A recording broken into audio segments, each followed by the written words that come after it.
ये देखें दोस्तों, ये मैं गया हुआ हूँ खराद मशीन पर एक बाइक का काम कराने।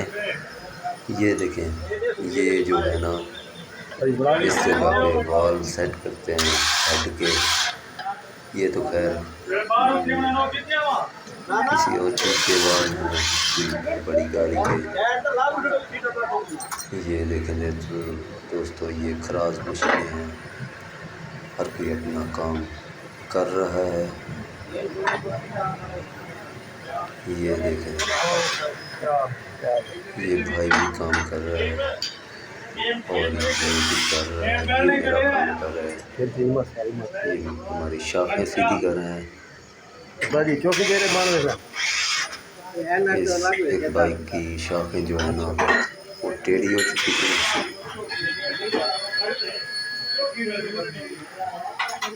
ये देखें दोस्तों, ये बहुत ही खूबसूरत माहौल है इस खराद मशीन का।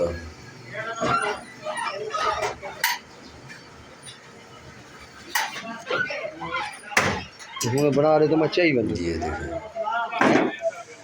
ये देखें दोस्तों, ये इतना टेढ़ी हो चुकी थी शाखें। आपको चेक भी करवाता हूँ। ये देखें दोस्तों, ये कितना टेढ़ी हो चुकी है। अब इसको कराएंगे सीधी।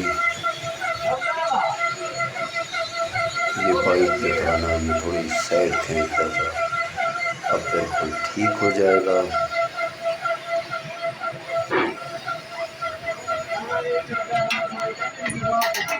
ये देखें दोस्तों, ये कितना टेढ़ी शाखें है।